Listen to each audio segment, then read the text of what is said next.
Hej og velkommen til. Og hvis du lige undrer dig over, hvor jeg står henne, så er det er Køge Marina. Jeg er i gang med at bage nogle pizzasnegle nede for enden af den her mole, eller højdedrag, eller hvad man nu kalder det, støjmur. Det er ikke det, vi skal snakke om i dag. I dag så kunne jeg rigtig godt tænke mig lige at sætte lidt ord på de der nødradioer. For jeg kan mærke, at det er en ting, der bliver ved med at poppe op. Og nu er det ikke, fordi jeg er noget imod nødradioer, men jeg vil godt tænke mig at forklare, hvorfor det er, at jeg synes, du ikke skal købe nødradio. Og det ved jeg godt, det virker lidt kontroversielt. Men for at starte et sted, så er den her kanal jo lavet til at ligesom hjælpe folk i gang, som er helt nye. Og så er der altid lister og ting, man skal købe og alt muligt.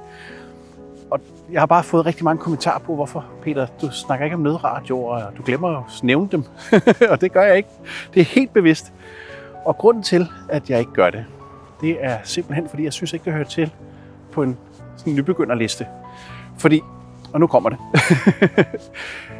det er rigtig mange penge. Sådan en nødradio koster sådan 300-600 kroner eller sådan noget, tror jeg. Og når man lige starter ud, så er der rigtig mange ting, som er rigtig gode at have. Og så kan man sige, rigtig meget af det handler også om, hvad er det, man forbereder sig på, hvad er det for nogle scenarier. Men jeg tænker nu, at det største scenarie, folk ligesom forbereder sig på, det er den der bekymring for krig eller konflikter eller et eller andet. Så det er ikke bare din dagligdags katastrofer eller udfald af forsyninger eller et eller andet. Men det der i det, det er, at jeg synes også, der er gået sådan lidt marketing i den. Altså, der er rigtig meget grej, og du må ikke misforstå mig. Jeg elsker også grej. men jeg tror bare, at når man snakker prepping, så handler det ikke så meget om grej. Så handler det rigtig meget om det der med at være lidt, at have sådan lidt snusfornuft. Altså det der med, at han har sådan en mental overskud, så man, når der kommer en situation, ligesom kan tage nogle sunde beslutninger. Det er vigtigt. Og der er altså 300-600 kroner, synes jeg, de står til. Og mange af dem er lavet med sådan noget solceller, der ikke virker og alt muligt ord. Det er en anden snak. Men jeg synes bare, at de penge kan bruges på noget bedre.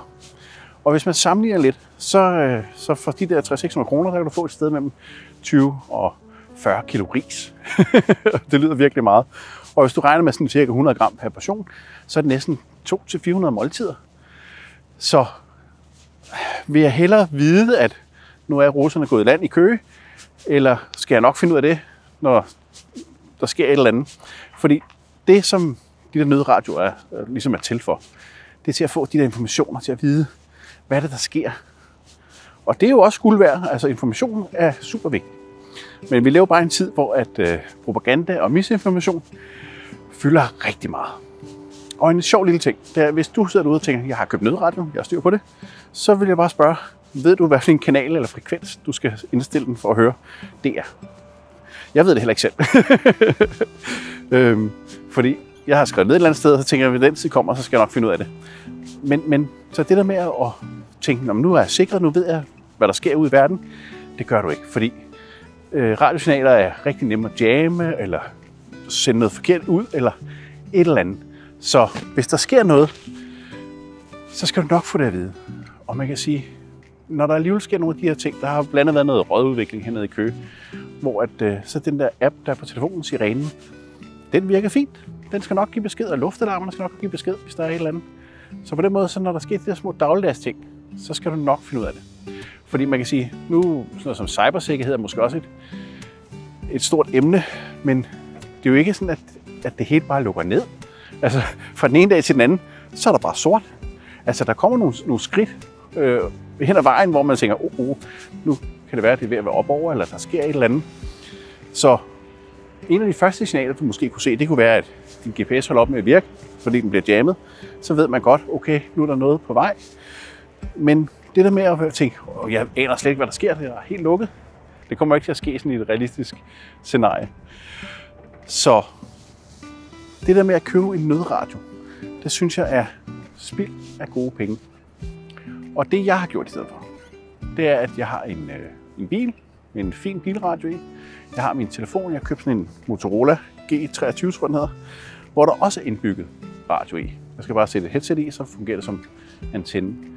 Og hvis du kigger i din skuffe, så har du sikkert en gammel Nokia eller en Ericsson eller et eller andet gammel telefon, hvor der også er noget radioværk i. Så spar pengene. Altså det er det, jeg prøver. Det er det, der egentlig er min store anke. Det er det der med, at jeg kan ikke lide, at der begynder at blive drevet rovdrift, fordi man skal købe en masse ting. Det er den ene ting. Og så den anden, det er, at hvad er det egentlig, du vil have ud af det? Fordi hvis det er for at sikre noget kommunikation, eller det er for at sikre noget underholdning, så kan du lige så godt bare købe en almindelig radio eller noget andet på batteriet, hvor du kan... Altså det behøver jo ikke at være en nødradio. Gå ned i din genbrugsbutik og find en billig gammel radio, der kan have nogle CD eller noget kassettebånd i eller et eller andet, hvis det er underholdning, du skal bruge. Og en ting, som jeg tænker måske bare vil gavne den store brede befolkning, det er at have lidt ekstra på lager. Og der er bare en vigtig ting. Og jeg er stadig i gang med jeg tror det er fra 2019, det ris, jeg er lige i gang med at spise nu her. Jeg plejer at købe stort ind, og så bare vakuumpakke det, putte det ud med et skur, som er relativt frostfrit, og der står det fint. Så der er ikke noget med, at man tænker, nej, nu har jeg jo brugt en masse penge. Altså, hvis du køber 20 kilo ris, pakker det om med nogle andre små vakuumposer, du behøver sikkert alle de der iltabsorber og mejlerposer og alt sådan noget. Bare vakuumpakke det, du kan endda bare stille det hjemme i dit køkkenskab, i en glaskrukke eller et eller andet. Så tænker jeg, at du er rigtig godt stillet. Fordi noget af det værste, der kan ske, det er, at du bliver sulten, fordi så laver du nogle rigtig dumme beslutninger. Og så kan det godt være, at du ikke lige ved, hvor henne det er, russerne er gået i land, eller tysken, eller hvem det er, der nu går i land, eller svensken. Men det er måske ikke så vigtigt, bare du har noget mad.